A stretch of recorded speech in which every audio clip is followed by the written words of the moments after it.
Our next speaker is someone with Alex Newman. He's with JBS, and he just is going to kind of tie a knot on a bow on everything that's been talked about tonight, as we know only Alex Newman can do. Before I get into Alex, he will be also at our leadership conference that JBS is putting together here at this great hotel, September 8th and 9th, and we're going to be covering constitutional sheriffs, voting machines, the carbon capture pipeline, and the medical issues too. So if you can, register for that as well. And now we will introduce our final speaker, Alex Newman. He is the senior editor for the New American magazine, and we've got some copies back there. Help yourselves. He is an educator, an author, a consultant, and an award-winning international journalist. He's the author of The Deep State. I see you have some of your books there. Alex, make sure you get some from him.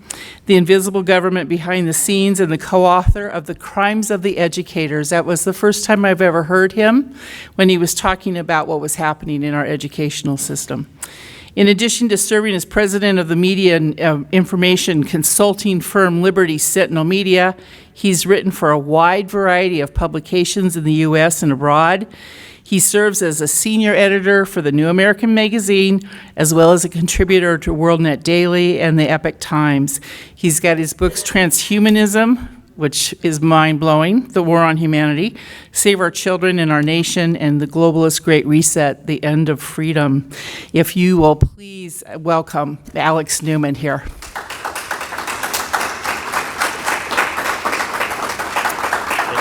Thank you, Alex. Now, I think they want you to put this ear thing on. Okay, I can do that. There's some water for you if you need it. Thank you so much. And then do we have the HDMI cable? You're asking the wrong person here. Uh-oh. Let's see. There it is. Hey, guys, give me just a sec while we set up here. I brought the receipts with me so you guys could believe your own eyes rather than little old me. While we wait for that, I'll tell you guys a story about my grandpa. You guys probably know somebody like this. He's one of those guys who, election comes around, and he doesn't have to look up the record of the candidates or find out where they stand on issues. He just goes in and he just votes straight Republican, because why wouldn't you? So he does that, and he's been doing that like forever. And then 2020 comes along, and we find out he voted for Joe Biden. That's what we said. That's crazy. And what's going on here? Emergency family meeting. And we didn't have to talk very long before we agreed that this never would have happened if Grandpa was still alive. So, no, they are stealing the votes, and we need to keep saying that. They've been doing it for years, and they're going to keep doing it as long as we let them.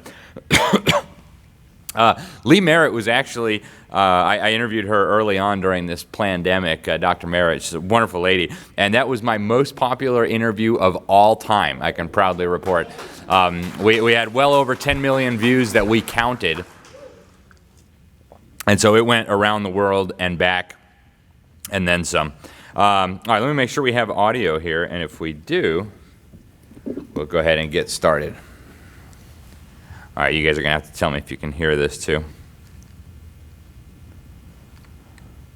And I was supposed to tell you guys, this has to be on, there is a generous donor. If any of you guys were not planning to come to the Red Pill Expo, there's a generous donor who is a life member of JBS and who is also very supportive of Ed Griffin's Freedom Force International, where I serve on the board, who has agreed to provide scholarships to any Birchers who may want to come tomorrow. So if you want to come, just let them know tomorrow morning when you get here that Alex told you about a scholarship from a very generous JBS donor. All right. Let's see if we have sound here, and if we do, we'll go ahead and get started. It's at stake in November election. All right, let's see. Everything. Like everything is at You guys see all that? Okay, good. I'm really not being facetious about. Sorry about that. All right, so we're good. To be real, what's at stake is whether. All righty. So we're going to fly through this as quickly as we possibly can because there's so much to cover, and I'll probably end up skipping an enormous number of slides. But I want to share with you about the deep state. Deep state is just kind of a nice term to describe what Birchers have known about all along, right? I mean, this is really one of the reasons that John Birch Society was organized, was to expose and stop what Robert Welch called the insiders, the establishment, whatever you want. So deep state's kind of the modern terminology. So we'll look a little bit at how they work, who they are. You know, you hear a lot of people say they are doing this. Well, who's they? Well, I don't know. Well, I'll tell you who they is.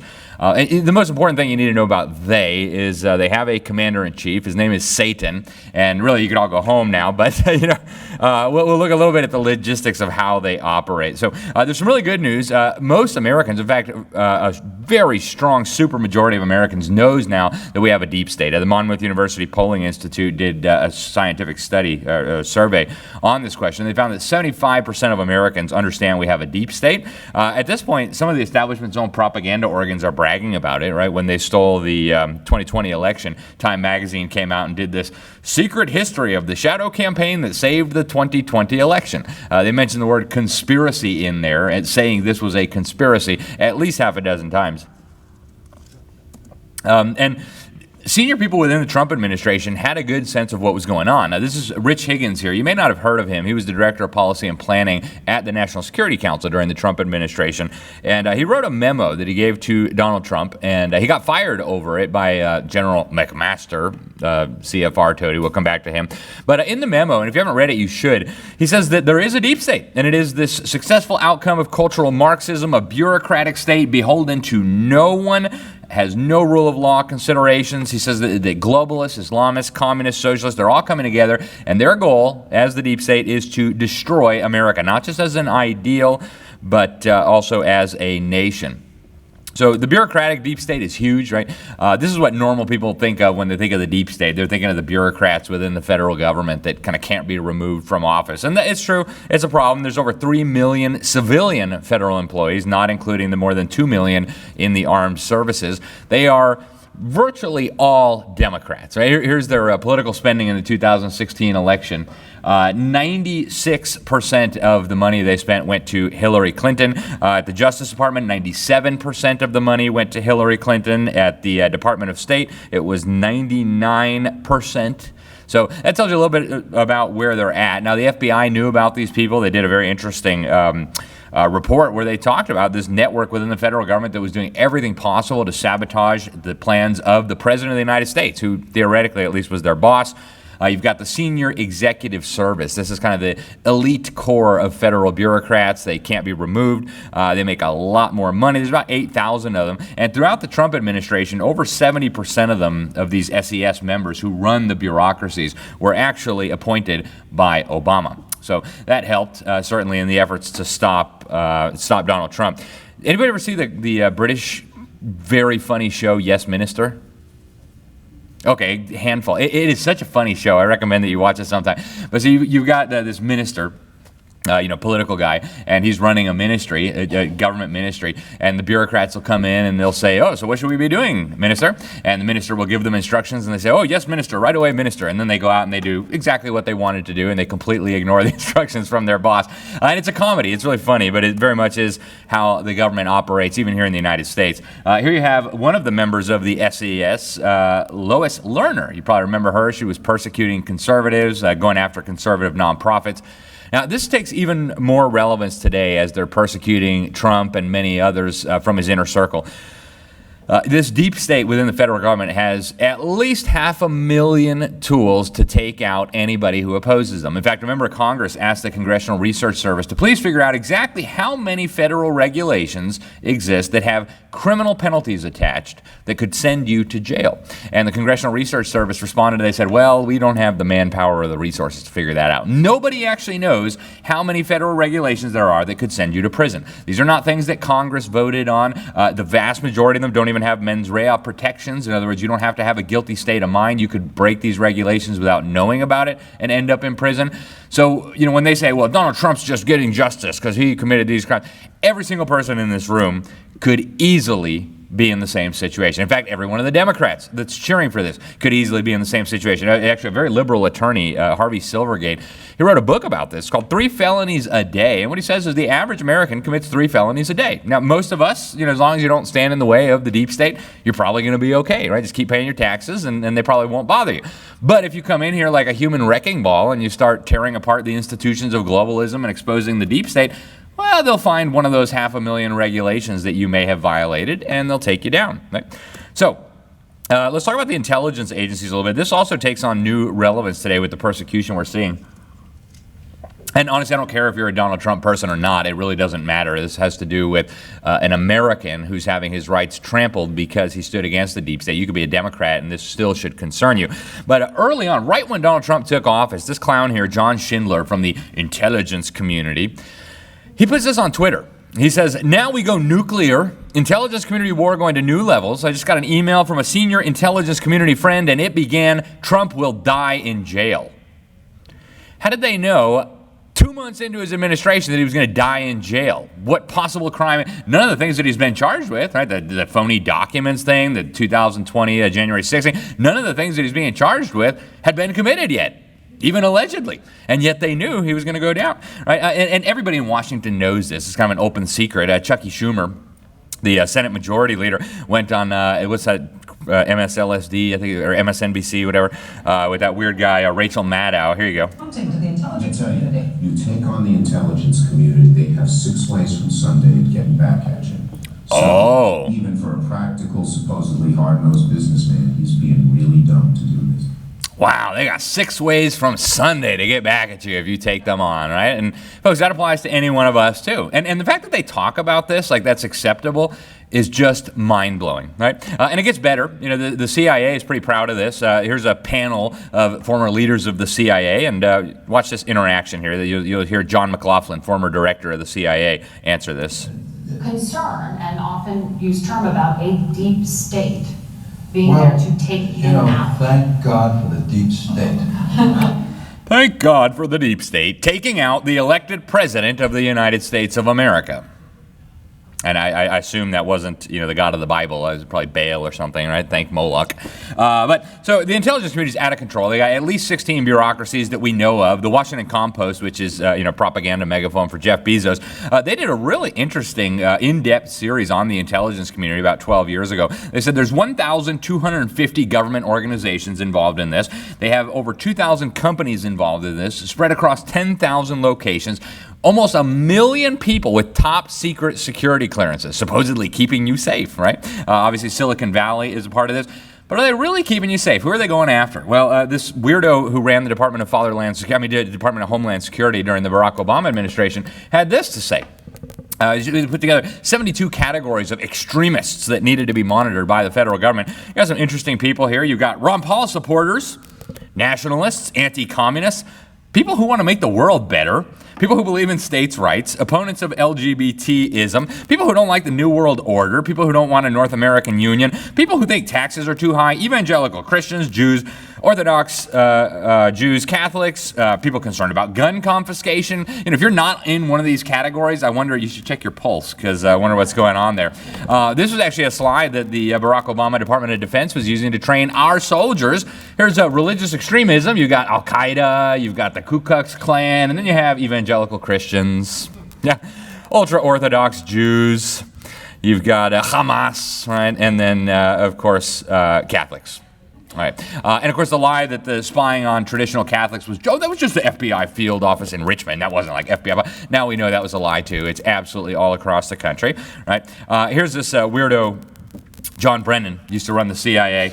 And here he is also on MSLSD, talking about how they're going to go after us. This was shortly after the fake election. So I know looking forward that the members of the Biden team who have been nominated or have been appointed are now moving in laser-like fashion to try to uncover as much as they can about what looks very similar to insurgency movements that we've seen overseas, where they germinate in different parts of the country and they gain strength, and it brings together an unholy alliance frequently of religious extremists, authoritarians, fascists, bigots, racists, nativists, even libertarians. And unfortunately, I think there has been this momentum that has been generated as a result of, unfortunately, the demagogic rhetoric of people that's just departed government, but also those who continue in the halls of Congress. And so I really do... Are we getting this, right? You religious nuts, even members of Congress, you guys are part of an insurgency. And I don't know if you guys paid attention in Iraq what they did to the insurgency, but trust me, we don't want that here.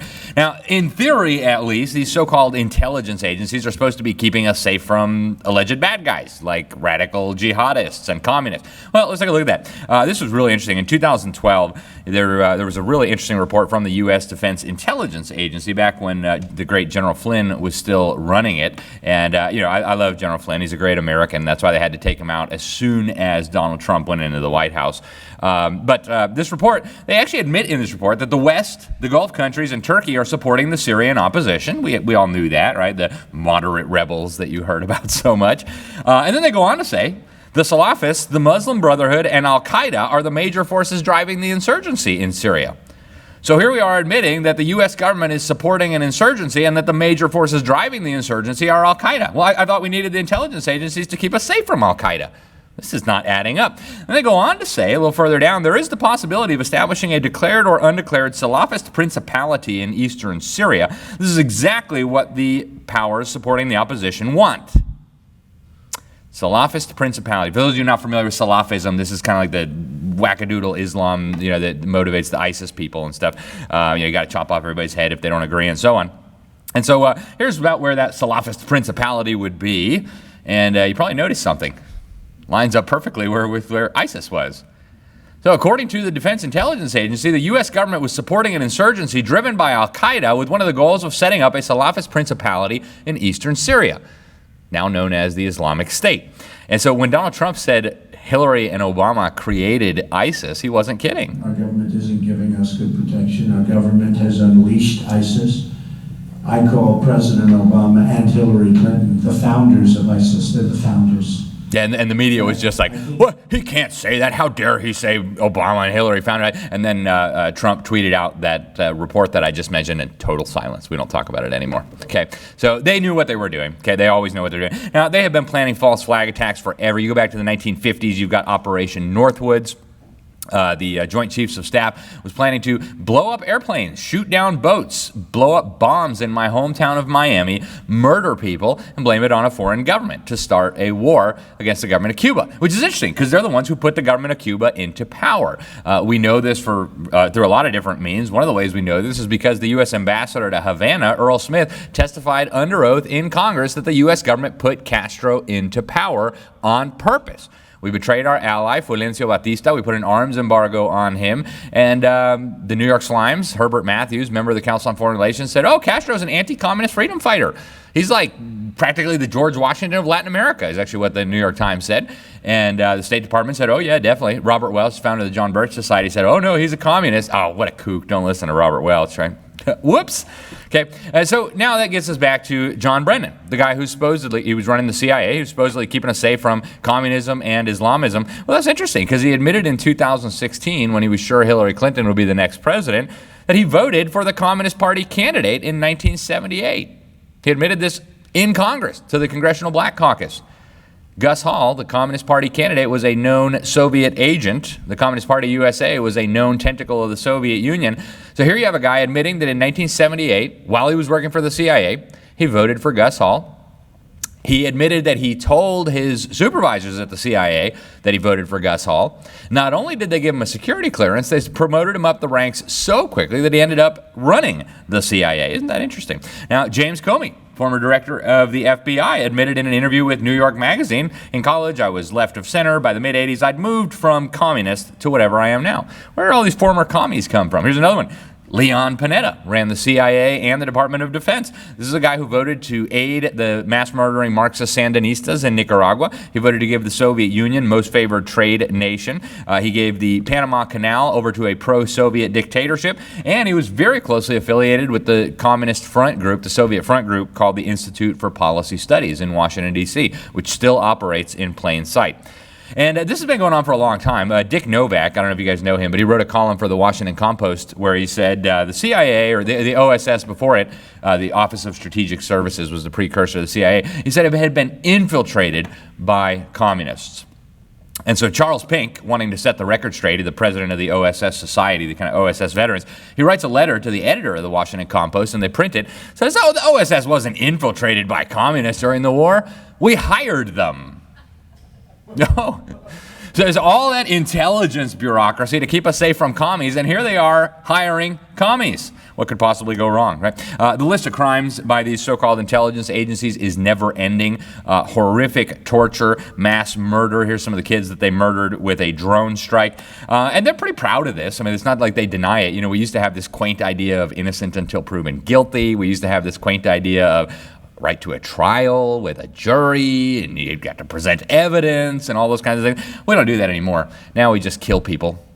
You know, don't believe me. Here's the former head of the CIA and the former head of the NSA bragging about it, Michael Hayden.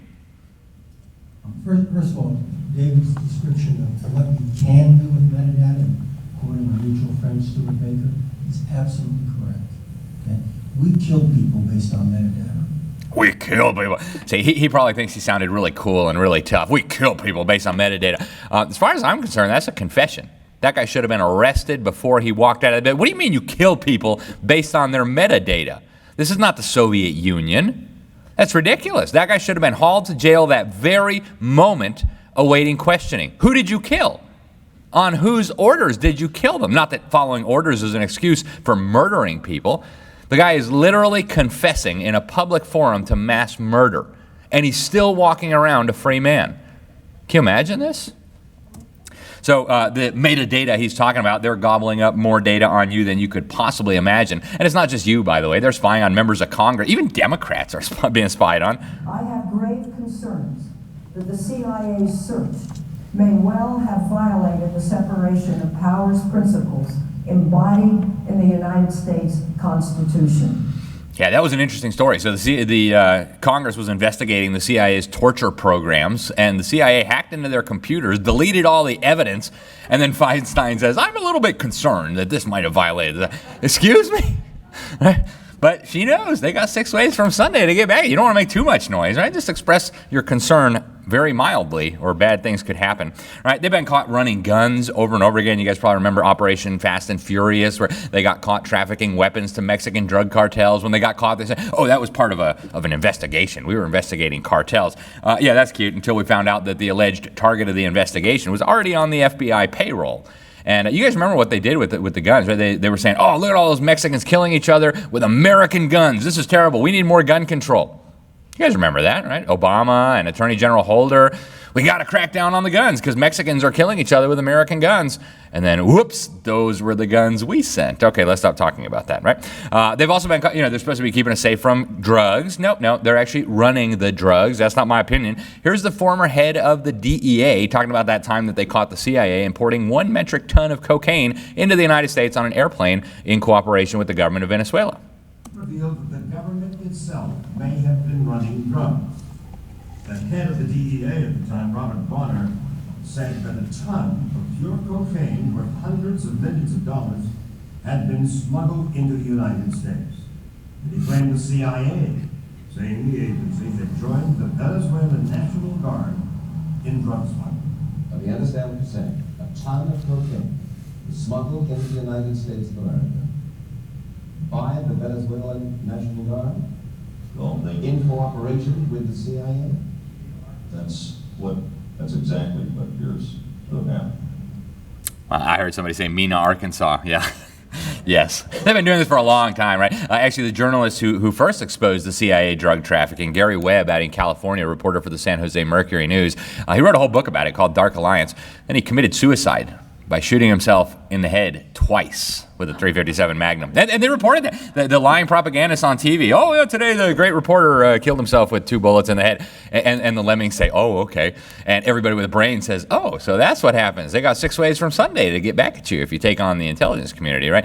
And there are so many examples. Guys, we could just go on and on. They overthrow governments. Of course, the European Union was helped by the CIA. They've been doing mind control projects that would absolutely make you sick. They tried to shred all the documents from MK MKUltra. Even the ones we salvaged were appalling. They were torturing people. They were going into mental institutions, doing the most horrific things imaginable. As the wonderful doctor who exposed Alfred Kinsey pointed out, they were actually involved in a lot of the sex research that was going on at Indiana University and other places, just horrific things. And actually Dr. Juliet Engel may be talking some about that at the Red Pill Expo. I'm not sure some of the ways that the sex abuse contributes to the mind control. So they've been doing propaganda. You might have heard of Operation Mockingbird. They actually had hundreds of journalists on the payroll of the Central Intelligence Agency spreading propaganda in the United States. In fact, leaders of certain papers, Joseph Hirsch of the Christian Science Monitor, Henry Luce, the guy who founded Time Magazine and Life magazines, Walter Lippmann of the Los Angeles Times, and on the list goes. William Buckley, interestingly enough, was an employee of the CIA. He was also a member of the Council on Foreign Relations and the Skull and Bones Society, which we'll talk about in a moment, kind of the controlled pet opposition conservative designed to try to discredit actual conservatives. Right? Whenever the New York Slimes and the Washington Compost tell you that this is your conservative leader, you should probably be suspicious. Okay, so they got a lot of money, obviously. In the interest of time, we'll skip some of this, but I'll let Bill Clinton introduce our next source. And then, as a student at Georgetown, I heard that call clarified by a professor named Carol Quigley. Carol Quigley, so Bill Clinton's mentor, history professor at Georgetown University, very influential guy, and he actually saw himself as part of this deep state. He talks about he's very close to them. He's been close to them for decades. They actually gave him, he says, a 2-year period to examine their secret papers and records.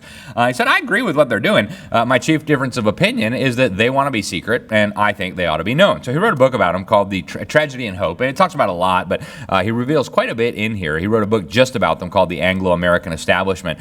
But what he says in this book is these powers of financial capitalism had the goal of creating a world system of financial control in private hands, able to dominate the political system of each country and the economy of the world as a whole.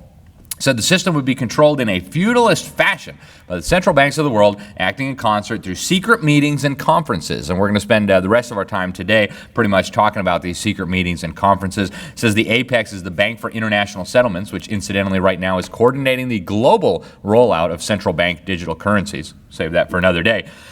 And he says this was a private bank owned and controlled by the world's central banks, which were themselves private corporations, as he explains. Now, one of the most powerful families involved in this, the Rothschild dynasty, you might have heard of them.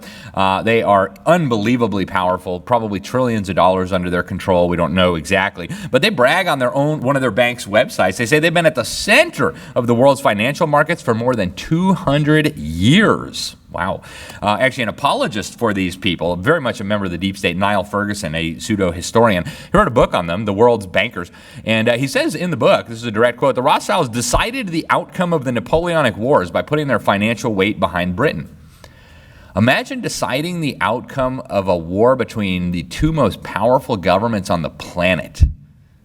I mean, imagine the power to decide the outcome of a war between the two most powerful governments. It's just incomprehensible. And yet you never hear about them. Why not? Okay, so there are a lot of these. Here's one of them, Baron Eric D. Rothschild. I came across him recently because he was supporting this lady to be the new Secretary General of the UN. Well-known Communist Party operative. She actually was the foreign minister of the mass-murdering communist regime that enslaved Bulgaria. They only slaughtered about 250,000 people, out of a population of 10 million. So, I mean, it could have been worse, I suppose. They're not Pol Pot. But that's the kind of people that you find the Rothschilds in bed with. Very interesting. Okay, so we think that there's still like this free market system out there, and there's all these independent companies, and they're all out there pursuing profit. Well, there was a really interesting study out of Switzerland in 2011. It was published in the journal PLOS One, and they said that actually these companies that seem independent, they all have interlocking boards. They're all controlled from the same nucleus. They say the nucleus forms a giant bow tie structure, and that a large portion of the control over all of these companies, the Fortune 500, flows, they say in their words, to a small, tightly knit core of financial institutions. They describe the core as an economic super entity. Here's how they tried to illustrate it graphically for you to get a sense of how this works. Right? So we see all these companies and we just assume that it's like a free market system. It's not, right? They're all controlled, or almost all controlled, by this tiny little core. And yet you have these super capitalists working with the communists. And that doesn't make sense superficially until you realize what's really going on here. Now, one of the best books on this subject is called Wall Street and the Bolshevik Revolution. It's written by one of America's greatest historians, Anthony Sutton. He did a wonderful series of books on how Wall Street funded the rise of Adolf Hitler. Wall Street funded the Bolshevik takeover of the Soviet Union. He's got the whole story in there. They gave millions of dollars. Some of the top players on Wall Street, to Vladimir Lenin, to Leon Trotsky, send them back to Russia with instructions to overthrow the government. Absolutely insane. And then they built up the Soviet Union. The U.S. government and the mega bankers built up the power, the war machine of the Soviet Union. For a time, the U.S. government was even publicly telling us we should support this. You guys might remember Uncle Joe is how they referred to Joseph Stalin. We got to send him more weapons and more factories, more nuclear secrets, right? And this should not be surprising if you read Tragedy and Hope that we were talking about earlier. Carol Quigley says there does exist, and there has existed for a generation, this international Anglophile network, which operates to some extent in the way that the radical right, that would be us, believes the Communist Act. He says, in fact, this network, which we may identify as the Round Table groups, has no aversion to cooperating with communists and frequently does so. And so then you see really perplexing things. You guys remember Black Lives Matter, or Burn, Loot, and Murder, as I prefer to call it. This is a Marxist group. Right? Now, don't take my word for it. Here is Patrice Cullors, one of the co-founders. I also think that it might, I think of a lot of things. The first thing I think is that we actually do have an ideological frame. Myself and Alicia in particular are trained organizers. We are trained Marxists. Trained Marxists! Brought to you by Adidas and Nike and American Airlines and Delta and Microsoft and Google. What? Why are all these mega corporations in the United States funding self-proclaimed, highly trained Marxist revolutionaries? Right, here's another one of the three co-founders, Opal Tometi. Her parents came here from Nigeria, and she repaid Americans for their kindness by working to burn down our country. Here she is with the mass-murdering dictator of Venezuela, Nicolás Maduro, and she posted this on Twitter. She says, "Oh, it's so great to be in a country where they have intelligent political discourse, like the kind where we torture our political opponents to death until they confess that communism is amazing." Okay, now George Soros is, of course, funding a lot of this. We don't have time to get into the central banks and the deep state foundations, but, well, we'll take a quick moment here and talk about the foundations, right? A lot of this, the subversion, the ideology, the undermining of our institutions is actually coming from the big fortunes of these mega gazillionaires locked up in nonprofit foundations. So they don't pay taxes on it. The foundations own their yachts and their boats and their buildings and their stocks and all the rest of it.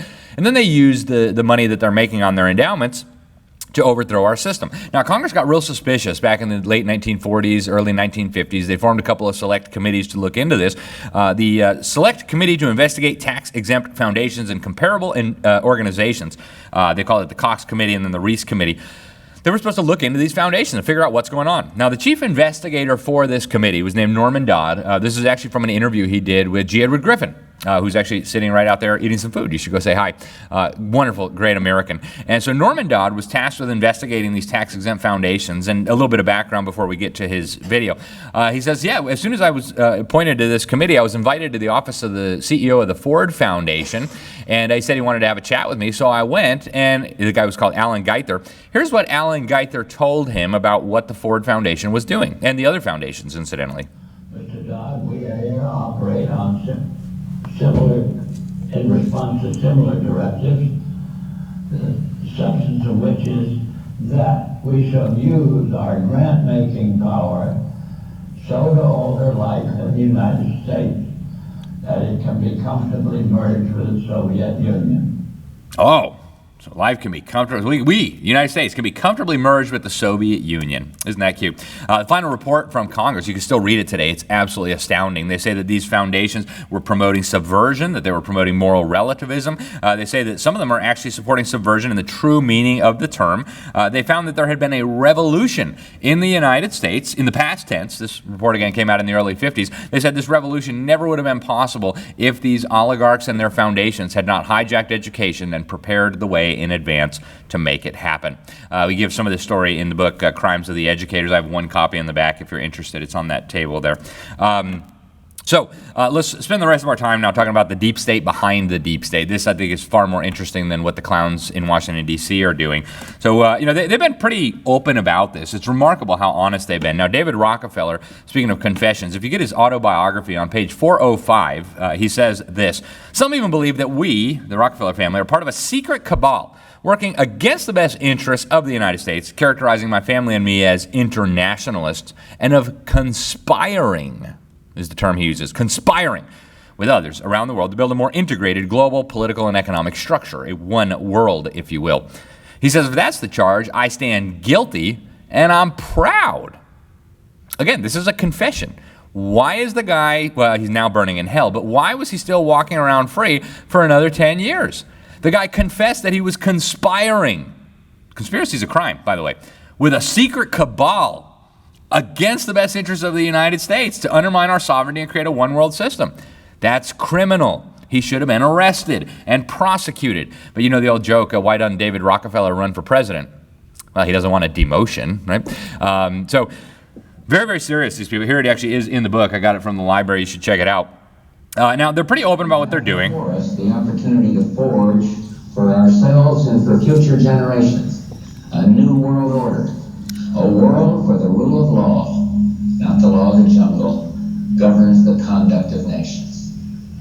When we are successful, and we will be, we have a real chance at this new world order, an order in which a credible United Nations can use its peacekeeping role to fulfill the promise and vision of the UN's founder. So, right there.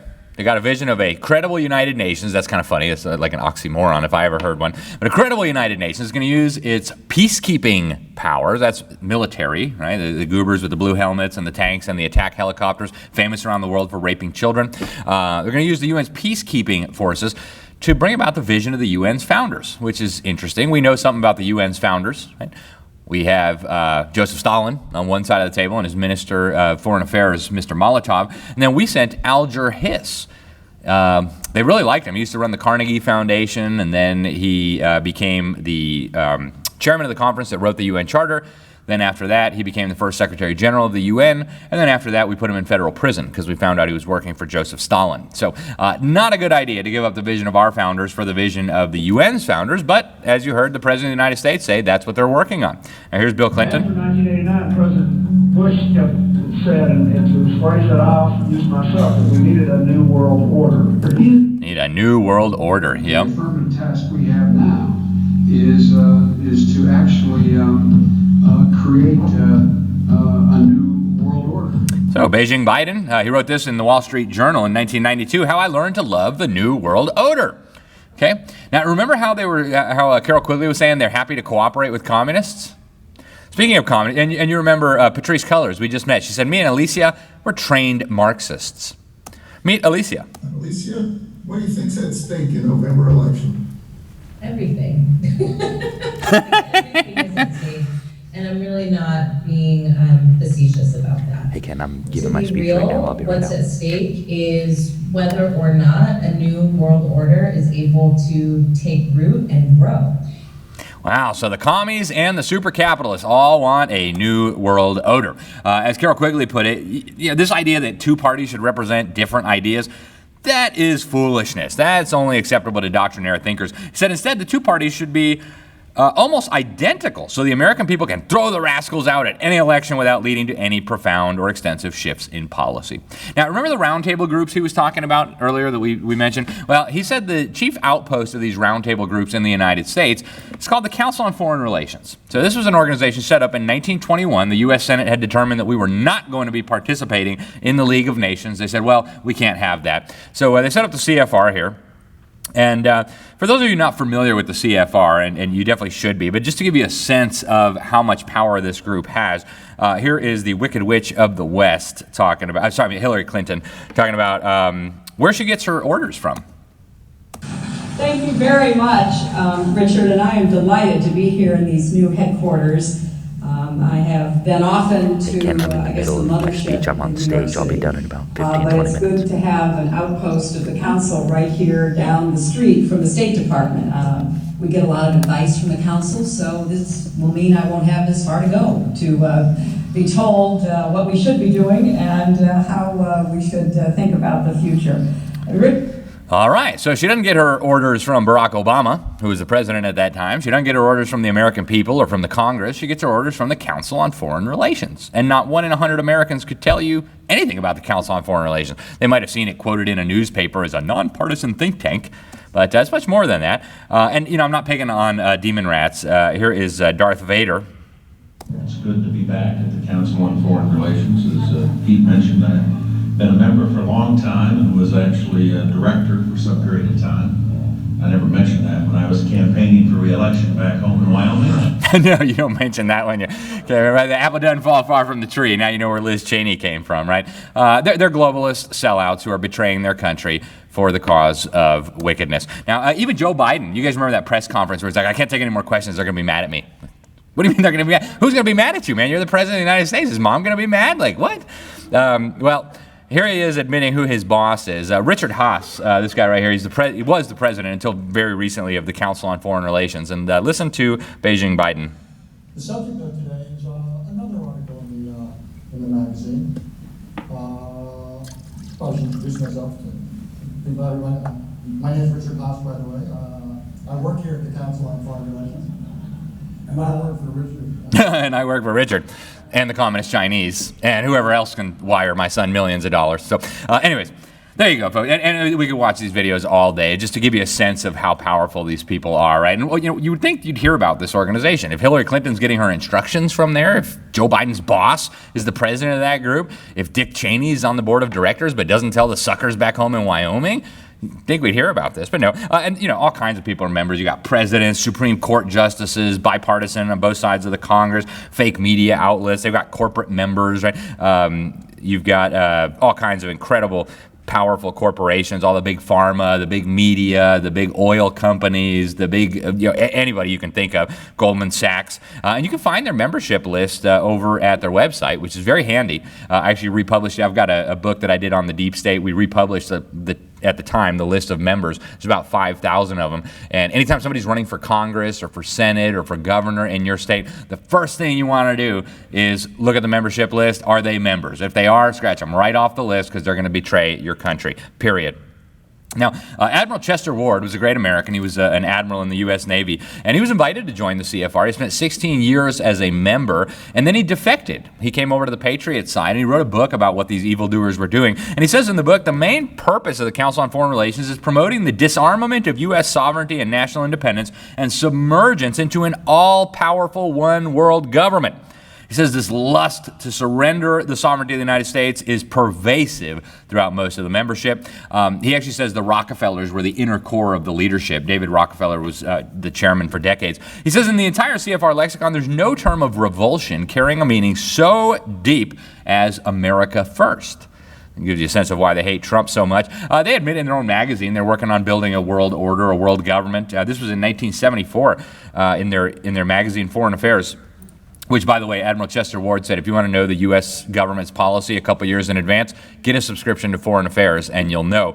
But they said in 1974, we got to build this house of world order from the bottom up rather than the top down. We got to do an end run around national sovereignty rather than the old-fashioned frontal assault.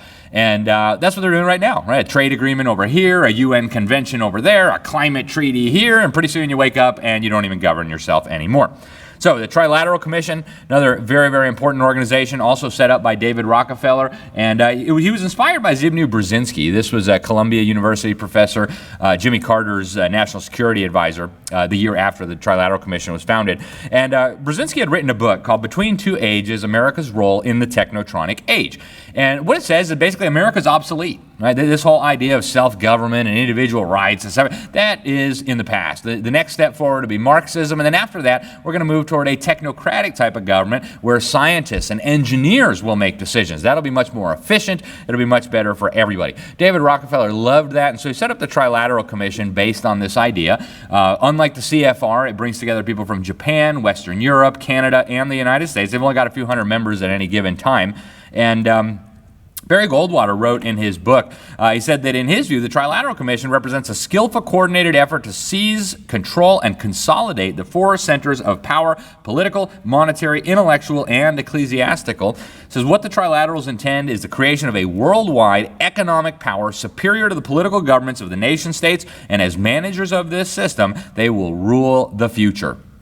That's where they're going with this. Now, there's a lot of these groups we won't have time to get into. You might have heard of the World Government Forum. You might have heard of the World Economic Forum, right? Klaus Schwab, Mr. Guy, we need a new world order, the Great Reset, that guy. So he was actually recruited by Henry Kissinger, who was recruited by David Rockefeller, who was recruited by Satan, and so you kind of understand the chain of command there. I mean, and these people are extremely powerful. Larry Fink, for example, I just did a cover story on BlackRock. There's some issues in the back. BlackRock is the most powerful financial institution in the world. They've got $10 trillion under management. Well, Larry Fink, the guy who founded it and leads it, is on the board of the World Economic Forum. He's on the board of the Council on Foreign Relations. He's a member of the Trilateral Commission. I'm sure it's just a coincidence, right? So you've got the Bilderberg Group. Anybody heard of the Bilderberg Group?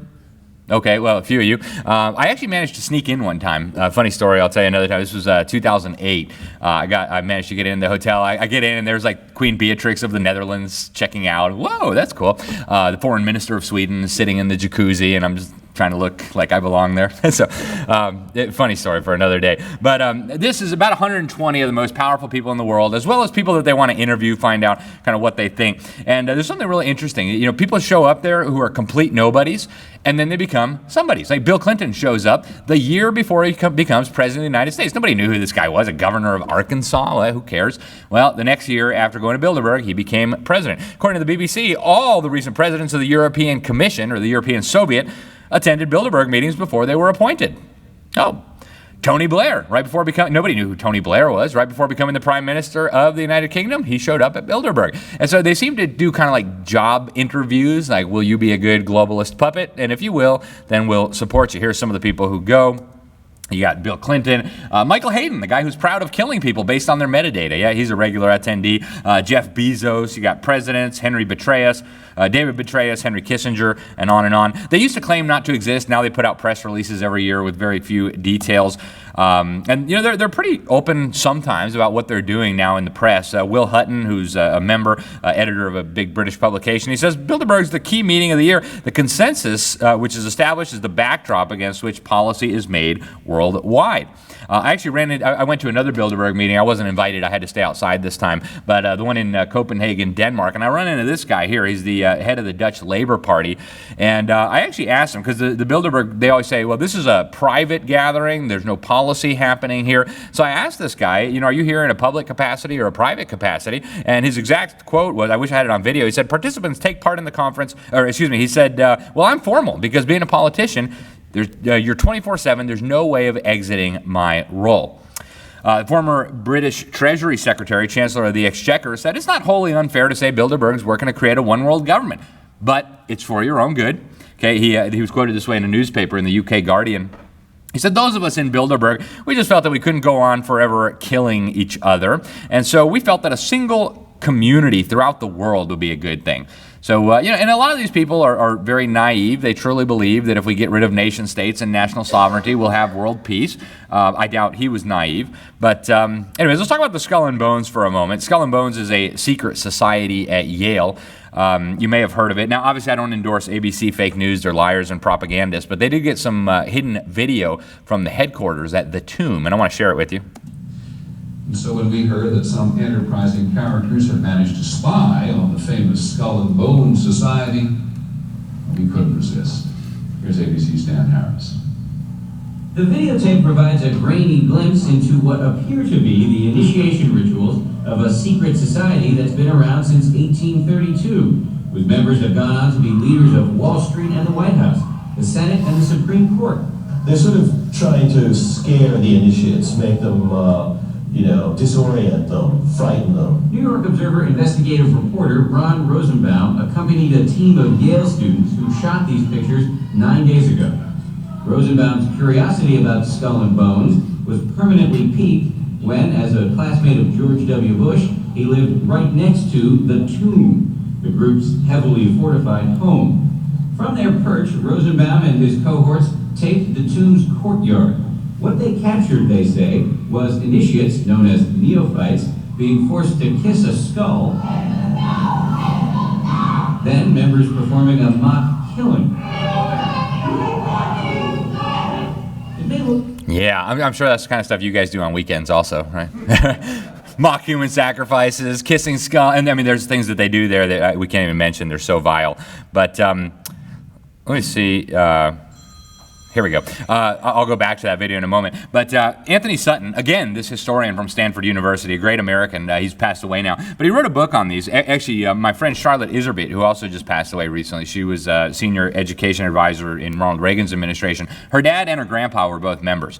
And so when they passed away, she got the records of this group and the contact list and everything, and she gave them to Anthony Sutton. And Anthony Sutton hadn't thought too much about Skull and Bones, but when he got these records, he said, wow, I've got to do something with this. So he wrote a book. In fact, he wrote 2 books. The first one was called America's Secret Establishment, an Introduction to the Order of Skull and Bones. And he says in the book, this book is a recruiting ground for a global conspiracy for world government. And he says that they use this dialectical process where change requires conflict, conflict requires a clash of opposites, and so you can't just have a right, you have to have a right and a left. And I want to show you an example of that here. You probably recognize these guys. I wasn't able to vote yet in this election, but I think some of you probably were. You were both in Skull and Bones, the secret society. It's so secret we can't talk about it. What does that mean for America? The conspiracy theorists are going to go, oh, sure they are. I don't know. I haven't seen the list. Number 322? First of all, he's not the nominee. And, look, I look for you. You're prepared to lose? No, I'm not going to lose. You both were members of Skull and Bones, a secret society in Yale. What does that tell us? Not much, because it's a secret. They've always got that really weird, creepy, awkward laugh, right? Isn't that interesting? You got to have a conflict between right and left. And then it doesn't matter who you pick, right? Heads I win, tails you lose. So, and there's so many examples. I mentioned William Buckley earlier. He was also a member of Skull and Bones and a member of the Council on Foreign Relations. So you can follow your fake conservative puppet leader, or you can follow your fake liberal left-wing Democrat leader. It doesn't matter. All roads lead to hell, right? So that's what they do. Now, there's one more group I want to share with you before we wrap up here. It's the Bohemian Grove. This is a very creepy group of people. It's been around for over 100 years. They've got 2,500 more or less members, give or take. And this is an actual picture of what they do. They have this 40-foot stone owl there. And actually, a relative of mine served as a caterer there one time and got pictures of this abomination. And in 2019, somebody leaked the attendee list to me. So I've got the 2019 guest list. I haven't shared it yet, but I will at some point. But really important group. Actually, at the founding conference of the United Nations, they brought all of the delegates down to the Bohemian Grove and had them participate in some of these rituals. And so some of you probably know Alex Jones. He snuck in there with a camera one time and got some video of their little ritual in front of the 40-foot stone owl. They call it cremation of care. It's a long video. I'm not going to show you the whole thing, but I'll show you just an excerpt. And kind of hard to see what's going on here, but they're standing in front of this 40-foot stone owl. They've got what they say is an effigy of a child at the foot of this 40-foot stone owl, and they set it on fire. They call it cremation of care because they're burning their cares away. This is what it looks like. This is the beginning, and again, they got 20 minutes of video on this, so you can go watch it. But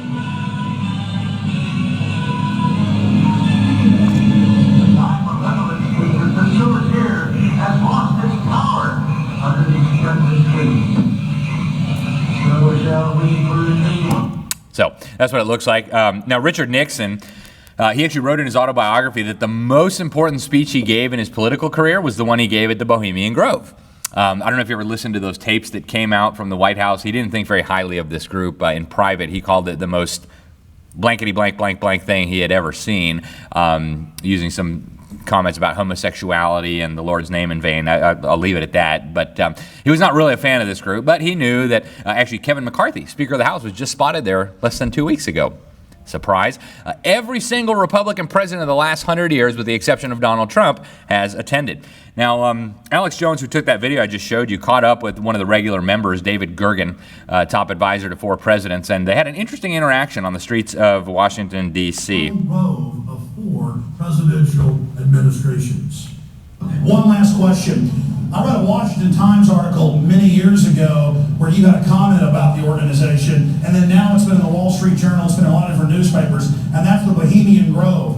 And back in, what was it, 1996, when you joined as a Clinton advisor, the Republicans were criticizing you, oh, what about Bohemian Grove? And then you countered them by saying, hey, I don't run around in the woods naked. What did that mean? Here is the before-mentioned Washington Times article where he said, I didn't run around naked like they do. I don't know what quote you're referring to. I'm not aware of any quote like that. Listen, I am a happy member of the Bohemian Grove. I like the folks who come there, and it's really inappropriate for me to talk about the group beyond that. Have you been there for the ceremony with the cremation of care? Frankly, I don't think that's something I need to talk to you about. Okay, I wouldn't want to talk about that either. That's kind of awkward, right? So actually, somebody hacked into Colin Powell's emails, and he sent an email to his buddy in Canada, Peter Gordon McKay, the Justice Minister, Defense Minister. He says, oh, I got to sit next to Stephen Harper, that was the Prime Minister of Canada at the time, and yeah, we had some nice discussion. Grove attendees know that Trump is a disaster. So they didn't like Trump. I don't trust Newt Gingrich for a moment, but here he is explaining it. Now they're faced with the very real prospect of Donald Trump becoming the leader of the party, and it absolutely drives them crazy. They just cannot imagine sharing, well, because he's an outsider. He's not them. He's not part of the club. He's uncontrollable. He hasn't been through the initiation rites. He didn't belong to the secret society. Whoops. And I think that Okay, anyways, and the Democrats do plenty of their own weird, occult, gross stuff. You might recognize Marina Abramovich. It came out in the WikiLeaks Hillary Clinton emails, her and John Podesta talking about spirit cooking, and they were going to go have parties. Well, that's Marina Abramovich doing her spirit cooking. Actually, it's really creepy. They put blood and body fluids in a big cauldron, and then they paint on the walls and summon spirits. This is what it looks like. Yeah, they all get into this weird stuff. We'll skip the Illuminati for today. But at this point, you might be wondering, why are we not hearing about this on TV? Right? Maybe the national outlets are controlled, but what about the local outlets? Why haven't we heard anything? Well, here they are, all propagandizing you with the same propaganda. And I'm Ryan Wolf. Our greatest responsibility is to serve our Treasure Valley communities, the El Paso, Las Cruces communities, Eastern Iowa communities, Mid-Michigan communities. We are extremely proud of the quality, balanced journalism that CBS 4 News produces. But we are concerned about irresponsible, one-sided news stories plaguing our country. The sharing of biased and false news has become all too common on social media. More alarming, some media outlets publish the same fake stories without checking facts first. The sharing of biased and false news has become all too common on social media. More alarming, some media outlets without checking facts first. Unfortunately, some members of the media use their platforms to push their own personal bias and agenda to control exactly what people think. And this is extremely dangerous to our democracy. This is extremely dangerous to our democracy. This is extremely dangerous to our democracy. This is extremely. And you see ABC affiliates, Fox affiliates, CBS affiliates. Extremely dangerous to and they're all parroting the same lie. And of course, we're not a democracy. And there it goes on and on. There's hundreds of these things, right? And so who's writing the script? Right? Remember I said at the beginning, they have a commander-in-chief, and his name is Satan. Some of you guys might remember this guy here, Walter Cronkite, America's newsman. Here he is getting his Globalist of the Year award a couple decades ago. Their leader, Pat Robertson, has written in a book a few years ago that we should have a world government, but only when the Messiah arrives. He wrote, any attempt to achieve world order before that time must be the work of the devil. Well, join me. I'm glad to sit here at the right hand of Satan. All right, glad to sit here at the right hand of Satan, right? Without a hint of remorse. And here's Hillary Clinton congratulating him. We would like to bring you a message from the First Lady of the United States, Hillary Rodham Clinton. Good evening and congratulations, Walter, on receiving the World Federalist Association's Global Governance Award. For more than a generation in America, it wasn't the news until Walter Cronkite told us it was the news. All right, so it's not the news until the guy who's proud to sit at the right hand of Satan tells us it's the news. Now we know how that works. That's why you haven't heard about this stuff on the news. Okay, so in the last few minutes we have left here, just some ideas on what do we do about this. You can take my ideas and throw them right in the trash. I won't be offended. They're for what they're worth. But then we'll close with just a couple of verses from the Word of God, and I would recommend not throwing those in the trash. But one of the things we can do is get educated, right? The great Chinese military strategist Sun Tzu said, if you know yourself and you know your enemy, you're going to win every single battle. And we need to do that, right? And to understand what we're up against, we need to know things like this. Who is the enemy? A lot of Americans are under the delusion that it was the Democrats, or it's the Republicans, or it's, my neighbor who's got a Biden sticker on the back of his truck, whatever, right? That's not the real problem that we're dealing with. And so that's why I wrote the book, Deep State, The Invisible Government Behind the Scenes. If you want a copy, it's in the back. I think it's like $15 or something. I think I've got maybe 6 or 7 left. If you're not a subscriber yet to the New American Magazine, you should be. It's the best source of intelligence for people who want to preserve our freedom and our civilization for the next generation. There are some copies in the back. Tammy can help you with those if you would like some. Obviously, the Constitution could be a solution to almost all of the crazy stuff they're doing in the government, right? If we force them to obey the Constitution, they could not do a lot of the evil that they're doing to us. And at the state level, we can work on stopping them. We can nullify the craziness coming out of Washington, D.C. If you're not a member of the John Birch Society yet, you should be. Please talk to Tammy. I'm sure she's got membership applications. There's a lot of people riding in the boat, right? And we have plenty of people riding in the boat. We need more people to start rowing with us because we're about to go over the waterfall. The John Birch Society has been rowing at the oars faithfully for 65 years now. It is the most important non-church organization in the battle for faith, family, and freedom without even a close second. There's nobody else doing this. And everybody in this room, whether you're a member or not, has been the beneficiary of this. I do believe that the reason we still have the freedoms we have left is because of the 65 years of work that the members of the Birch Society have put in. They've distributed well over 1 billion pieces of literature in this country. They work quietly in the Republican Party, in Congress, in state legislatures. They don't often toot their own horn. You don't go ask people, hey, you pat me on the back for preserving your freedom. So they work quietly. But it's named after Captain John Birch. He was a missionary, went to China, wanted to bring the gospel to the people of China. He joined military intelligence when the war broke out. He served the U.S. military for a time, and then after the war ended, he was murdered by Chinese communists very shortly after the war was over. And the goal of the JBS is not even a political organization or a religious organization. The goal is to bring about less government, more responsibility, and with God's help, which is critical, a better world. And we do this through education. We educate, starting with opinion molders in our community and then working our way down to the grassroots level. Again, New American Magazine's in the back. Also, I cannot recommend highly enough getting your children out of the government's indoctrination centers, or your grandchildren, as the case may be. They are preparing the next generation for global enslavement using the public school system. There's no education there that anyone would recognize as education happening anymore. The government will tell you less than 1/3 of them are even proficient in reading or writing or math or history or civics. They are dumb as a box of rocks. It's all deliberate, but they can tell you all the genders and the climate stuff and all the rest of it. If you want to get my newsletter, go to libertysentinel.org. It's free. We send it out once a week. Just going to stay up on what we're doing. And then I just want to conclude with a couple of verses from the Word of God. We don't want to get the wrong idea here. If George Soros and Klaus Schwab and Bill Gates and all the rest of the clown car drop dead tomorrow, the devil would just raise up 10 more idiots to keep doing that work. So we're not just in a battle against bad people. We're not just in a battle against bad ideas. The scriptures teach us that we're actually in a battle against the forces of hell. Okay, which is good news and bad news. Okay, so the Apostle Paul writes in a letter to the church at Ephesus, he says, we wrestle not against flesh and blood. Right? It's not just bad. Joe Biden is not the real problem. Okay, he's a problem, but he's not the problem. We're wrestling against principalities, against powers, against the rulers of the darkness of this world, and against spiritual wickedness in high places.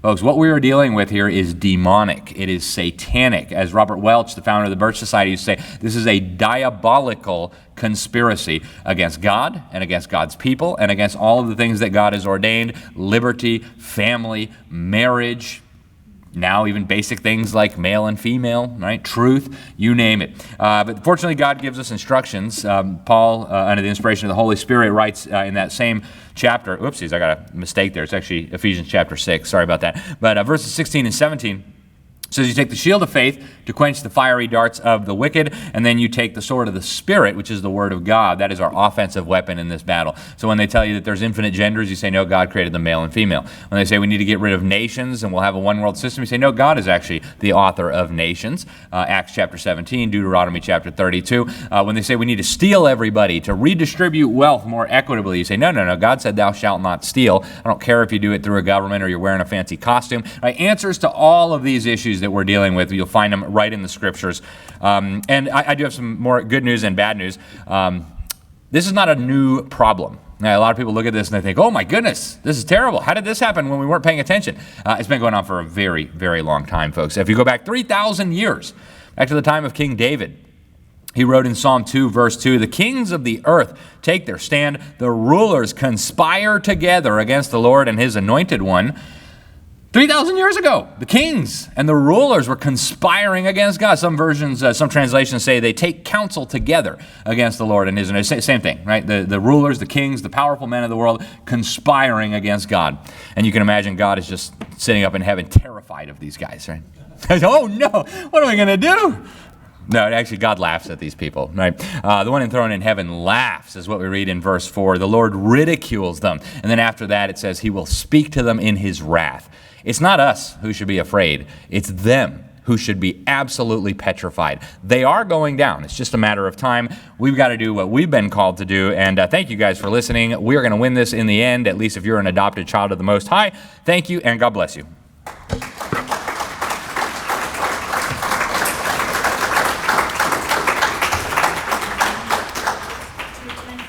Oh, sure, yeah. If you guys want to ask some questions, I'll be happy to answer them. Okay, go ahead, Tammy. Do you have any thoughts on the U.S.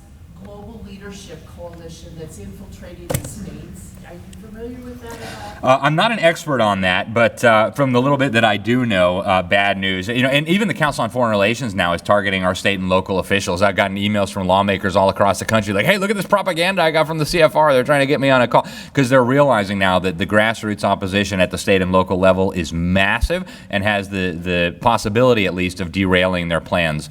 So, yeah, thank you. Yes, sir? The Bible talks about 10 kingdoms in the end times and before Satan's Antichrist world rule. Have you seen any movement on 10 regional governments in your studies of the UN and everything? Great question. I almost never talk about eschatology publicly except at prophecy conferences. And that's partly because my eschatological views, the more I study, become less well developed. But to answer your question directly, there are absolutely efforts to create regional governments all over the world. We see the European Union is, of course, the preeminent example. The Africans are right now having an African Union imposed on them. Vladimir Putin is building a Eurasian Union in Russia. In Southeast Asia, they're building an association of Southeast Asian nations. In Latin America, where I grew up, they're building a union of South American states. And how many of you guys believe the idea that everybody just woke up all around the world one day and said, you know, we don't really need nations anymore. Why don't we just create regional governments? And we all agreed at the same time that we should just, I mean, it's preposterous, right? This is coming from a central place, either from the pit of hell or from some sort of secret meetings that are taking place. They're very, very open about this. In fact, Klaus Schwab, in his book on the Great Reset, talks about specifically, people are real mad about globalization and globalism right now. We have an in-between solution. We're going to promote regionalization. And it's even happening here, by the way, folks. In 2007, the U.S. Embassy in Canada got a document. It was leaked by WikiLeaks. Thank you, Julian Assange. And what it said, it was a document signed by Paul Carlucci, the U.S. ambassador to Ottawa at the time, saying, you know, we want to create this North American system. We want a North American parliament. We want a North American currency. But we've got these obstacles. The Canadian Constitution and the American Constitution. How do we get around these obstacles? So that's what they're coming up with. Now, Joe Biden, very few people know, went down to Mexico City and signed the DNA just a few months ago in January, the Declaration of North America. The USMCA was a great leap forward, no pun intended, in this move toward regionalizing the United States. NAFTA was, of course, the first big leap into that. People don't realize NAFTA created North American courts. They call them tribunals. NAFTA created North American regulatory bureaucracies and North American regulations. USMCA expanded the jurisdiction of those kangaroo courts, expanded the areas of law covered by these North American bureaucracies. So this is happening all over the world. You know, I won't comment on the eschatological implications of that, but very interesting to see, and there may be eschatological implications. So thank you for the question. Yes, sir. So you talked a little bit about Russia's involvement in or leadership with the beginning of the United Nations as well as bodies. Where do you see them fitting into basically global stuff going on today, and maybe China as well, right? Are they inside, outside from your perspective? Great question. And I suspect Dr. Juliet Engel, who's sitting here with us, who will be speaking, she's a wonderful lady. I suspect she'll disagree with me, but I believe 100% that Putin and the Chi-Coms are 100% involved in this agenda. And I came to that conclusion after a lot of study. I did my first deep dive into Putin in 2014 amid what was going on in Ukraine at that time. And he's like this with Henry Kissinger. They're like two peas in a pod. He's very steadily building this Eurasian Union. And it makes me think of what we read from that book by Anthony Sutton about how you want a dialectical process. You want a clash of opposites. You can't just have one. You got to have two forces and then a conflict, and then out of the conflict emerges your final objective. And so I think that's what we're seeing right now in Ukraine. I suspect that's what we'll see with China and Taiwan if this moves forward. I do have a whole chapter in my book about the deep state on the role of Communist China in this process. I believe Communist China is not just a driver of this process, it's also the beta test, the model that they want to move us all toward. It's kind of a fascist technocratic system. It's not really communism in the true sense of the word, even though all the big companies are majority owned by the government. There's enough free enterprise, enough pricing in the market to be able to kind of not waste resources on the scale that true Marxism and true communism would do. And yet it's still total control by the government. So Communist China is a huge piece of this. In fact, these very same subversives that we were talking about today, they actually put the communists in power in China. Very few people realize that. I tell part of that story in the book. They did it very deliberately. George Marshall, who is Secretary of Defense, Secretary of State for the U.S. government, he actually was responsible for putting an arms embargo on our ally, Chiang Kai-shek, the great nationalist leader of China, stabbed him right in the back, ensured his defeat at the hands of the communists, and then laughed about it. Thought it was funny. He wrote, I just disarmed all of Chiang Kai-shek's legions with the stroke of a pen. What kind of monster would do that? Chiang Kai-shek may not have been perfect, but he was a Christian. He was liberty-minded. He believed in his own nation and wanted to move it in the direction of a free market, Western-style country. So very, very tragic what happened. Same thing that happened in Cuba. So, yeah, I guess I'll leave it at that. I could go on, but good question. Dr. Engel. I was going to say, I don't disagree with you. Oh, okay. Well, thank you. I appreciate that. Maybe one more question. Okay, last one. Yes, sir. Yeah, if banking is the top of the heap, how do we get out of that? Good question. If banking is the top. That's a good question. I just did a major talk on central bank digital currencies, and I conclude with about 15 minutes of advice on this. I'd give just a few quick things. To the largest extent possible, be careful about holding dollars. I won't say get rid of all your dollars. I think we're going to see a massive collapse in commercial real estate and stocks. There may be some good buying opportunities. I also believe the dollar is going to collapse. I would say right now we're in very grave danger of a serious crisis coming along that would actually result in problems like we haven't seen in this country in a very long time, including starvation, hunger, lack of just basic necessities. So one of the things I tell people is make sure that you have, you guys in Iowa are fortunate, you produce a lot of food here. Unfortunately, a lot of it is genetically modified garbage, but you want to make sure you have access to food if necessary. One of the things that we do where I live, we have good relationships with a lot of our local farmers and ranchers. We buy our milk, our cheese, our butter, our meat, our produce, all from local farmers. We don't go to Walmart or any of that. There are good and emerging ways. Actually, I have a big article coming out in the Epic Times, hopefully next week, about different federal, state, and private sector initiatives to come up with alternatives to the U.S. dollar. I interviewed several members of Congress who are working on repegging the dollar to gold. I talked to several state legislators, including some in Texas, who are working on a wonderful thing. They created a state gold depository there, and they are now, two legislators, one in the House and one in the Senate, are leading the charge to make it so that you can actually do business in gold. So you could go to the store, you could pay with a debit card or a credit card, whatever, that was connected to your account at the gold depository, and then it would just deduct your gold right from your gold account. So a lot of different things, but again, I think local communities are important, diversify, be careful, because I think really tough economic times are coming, and we have to resist central bank digital currencies. We have to. Stop using credit cards if you can. Use cash as much as you can. Stop doing business with companies that won't take cash. That's coming. They're going to demonize cash as a tool of terrorists, tax evaders, child traffickers, etc. But we've got to stand firm on that. And then my state, we actually worked with some of our elected officials. We got a ban on central bank digital currencies. It's a great thing. I don't want people to think that that's going to stop it. It's like, trying to put a skateboard as a rushing river is coming at you. It's not going to stop the flow. But if we had Iowa and Ohio and Oklahoma and Texas and 15 other Republican states say we're going to ban CBDCs, it would be harder for them to pull it through. And anyway, I could talk for another 5 hours on this subject. Thank you for the question, but thank you guys so much. I appreciate it. And Tammy told me no more questions, but thank you guys. God bless you. Sorry? Oh, thank you. No, I appreciate it. Thank you.